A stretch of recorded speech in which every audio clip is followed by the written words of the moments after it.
Good morning everyone. My name is Suhani Jain and I am from class 9. Today I am here to discuss about democratic rights. So let's start.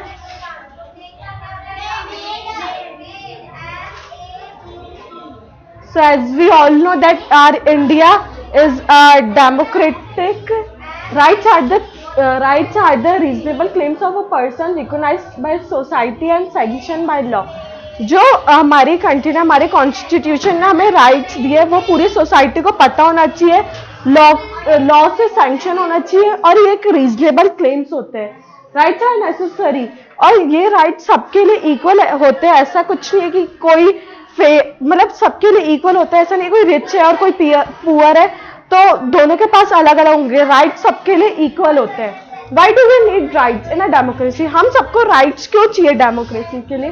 People should have the right to express their opinion. हर एक के पास अपने opinion share कर सकते किसी के साथ भी. अगर 1000 लोग एक ही वे में सोचते तो हमारे पास राइट होता है कि हम उनसे कुछ नया सोचें और हमारे ओपिनियन एक दूसरे के साथ, कम्युनिटी के साथ शेयर करें. Rights protect minorities from the operation of the majority. Rights protect करते कोई पार्टी अगर मेजोरिटी में और कोई माइनॉरिटी में, तो राइट्स उस माइनॉरिटी प्रॉपर्टी को प्रोटेक्ट करती है कि मेजोरिटी पार्टी का माइनॉरिटी पार्टी को खरीद ना ले. Rights ensure freedom from the repressive laws and policies. और राइट्स हमें फ्रीडम देती है कि कोई सा भी हम रिलीजन अपनाए, कोई सी भी चीज अपनाए, हम कोई सी भी एजुकेशन करें, वो हमारे पास राइट्स होते हैं. Rights protection citizen from the excess of the government machinery. The constitution of India provide 6 fundamental rights. हमारे इंडिया में, हमारे कॉन्स्टिट्यूशन ने हमें 6 फंडामेंटल राइट्स दिए.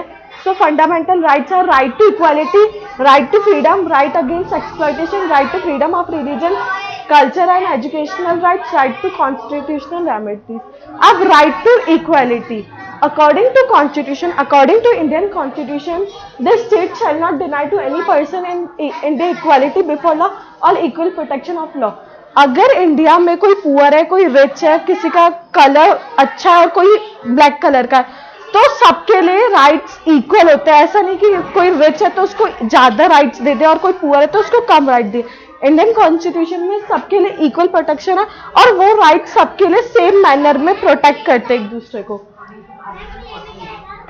Equality before law means that the laws apply in the same manner to all regardless of person status. और ये जो equality before law है, it means कि ये जो law है सबके लिए एक ही मैनर में अप्लाई होता है और इससे हम कहते हैं this is known as rule of law. और इसे बोलते हैं रूल ऑफ लॉ कि ये जो इक्वालिटी बिफोर लॉ है सबके लिए एक ही मैनर में अप्लाई हो रहा है.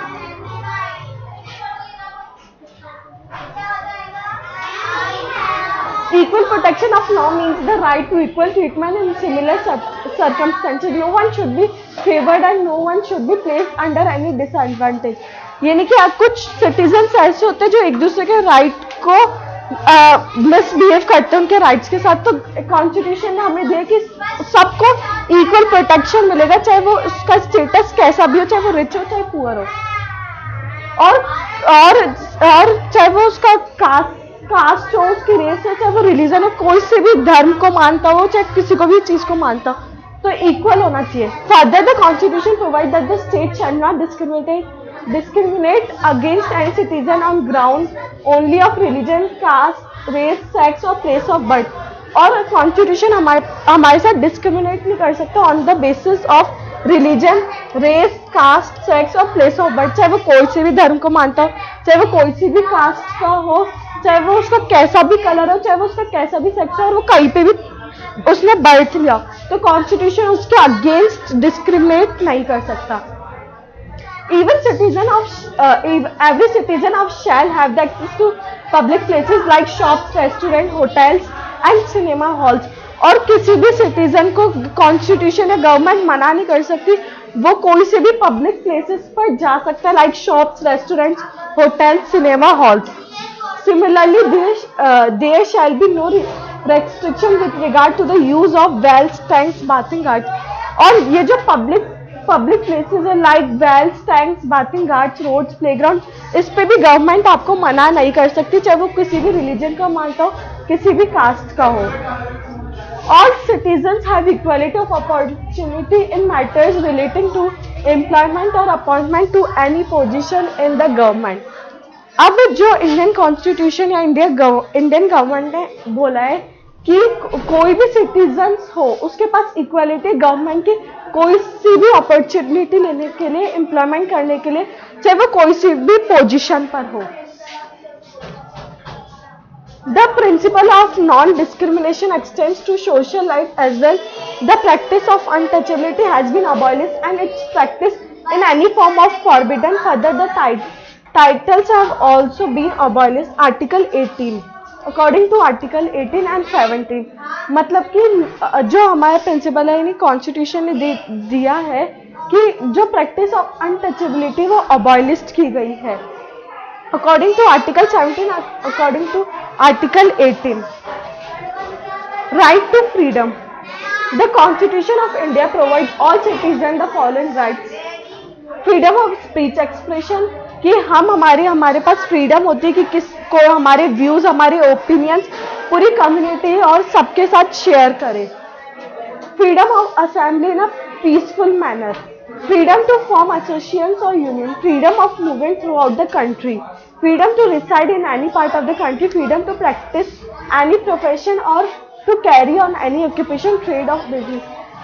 हमारे पास फ्रीडम है कि हम हमारी कंट्री में किसी भी कोने, किसी भी कंट्री के पार्ट में जाए। हमारे पास फ्रीडम है कि जैसे गांव से हम विलेज जाए, कहीं टाउन से या फिर विलेज जाए, तो हमारे पास फ्रीडम होती है कि हम कोई सी भी कंट्री कहीं पे भी मूवमेंट करें। अब आती है right to freedom and personal liberty. The Constitution says that no person can be deprived of this life or personal liberty except according to procedure established by law. It means that no person can be killed unless the court has ordered a death sentence. यानी according to Indian Constitution हम किसी भी व्यक्ति को मार नहीं सकते जब तक कोर्ट ऑर्डर नहीं देता। It also means that a government or police officer cannot arrest or detain any citizens unless he has proper legal justification। और कोई भी गवर्नमेंट या पुलिस ऑफिसर किसी भी सिटीजन को अरेस्ट नहीं कर सकता जब तक उसके पास लीगल जस्टिफिकेशन ना हो। Next, right in case of arrest person should be informed of the reason for such arrest and detention. Arrest person shall be produced before the nearest magistrate within a period of 24 hours of arrest. Arrest person has the right to consult a lawyer for his defense. अब right in case of arrest में अगर कोई भी किसी को भी arrest करता है, अगर पुलिस अरेस्ट करती है तो उसके पास राइट होता है कि वो nearest magistrate within 24 hours करे। Right arrest person has the right to consult a lawyer, और उसके पास राइट होता है वो कोई भी लॉयर या फिर लॉयर को एंगेज करे उसके डिफेंस के लिए, वो उसके पास राइट होता है। Right against exploitation, prohibition of traffic in human beings. Traffic here means selling and buying of human beings, usually women, for immoral purposes. Prohibition on forced labor or beggar in any form. Beggar is a practice where the worker is forced to render service. अब prohibition of force labour और बेगर means कि हम किसी भी व्यक्ति को force नहीं कर सकते काम करने के लिए, फॉर अ रेंडर सर्विस, किसी भी सर्विस के लिए, to the master at free of charge और एट अ नॉमिनल रेम्यूनरेशन, कि हम किसी भी व्यक्ति को फोर्स नहीं कर सकते फ्री ऑफ कॉस्ट काम करने के लिए। प्रोहिबिशन ऑफ चाइल्ड लेबर, अब हमारे इंडिया में 14 से नीचे कोई भी काम नहीं कर सकता। Prohibition of child labour. Right to freedom of religion, हमारे इंडियन कॉन्स्टिट्यूशन में यह है कि हम किसी भी रिलीजन को अपना सकते हैं। Every person has to right to profess, practice and propagate the religion he or she believes, यानी कि कोई भी इंसान कोई भी रिलीजन मान सकता है। Every religion group or sect is to free manage its religion affairs. Every religious group has the right to establish and maintain institution for religion and charitable purposes. किसी भी रिलीजन में every religion group has the right to establish and maintain institution। और कोई भी किसी भी religion में हम इंस्टीट्यूशन या फिर इंस्टीट्यूशन और चैरिटेबल पर्पसेस कर सकते हैं। The government cannot compel any person to pay any taxes for the promotion और maintenance of any particular religion और रिलीजियस इंस्टीट्यूशन। गवर्नमेंट ऐसा नहीं है कि गवर्नमेंट कोई भी रिलीजन हो तो फॉर एग्जांपल कोई हिंदू हो तो उससे कुछ ज़्यादा टैक्स ले for the temple. There shall be no religious instruction in the government educational institution.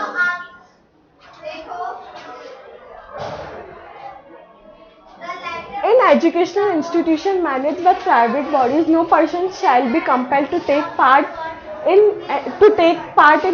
any religious instruction or attain any religious worship। हम सिटीजन्स कोई सा भी रिलीजन अपना सकते हैं और उसकी वर्शिप, उसकी पूजा कर सकते हैं। अब secularism, India is secular state. जो इंडिया है वो एक सेक्युलर स्टेट है, उसमें आप कोई सा भी रिलीजियस मान सकते हैं। A secular state is one that does not establish any one religion। Secular state का मतलब होता है कि उस स्टेट का कोई ऑफिशियल रिलीजन नहीं होता, वो कोई सा भी एक रिलीजन नहीं मानता। India is no official religion. India में कोई भी एक ऑफिशियल रिलीजन है। Indian secularism practices an attitude of a principle and equal distance from all religions। जो इंडियन सेक्युलरिज्म है, इंडियन सेक्युलरिज्म ये मानता है कि इंडिया मानता है कि हर एक रिलीजन से उसका एक डिस्टेंस है, वह रिलीजन को थोड़ा थोड़ा मानता है। The state has to be neutral and impartial with dealing with all religions.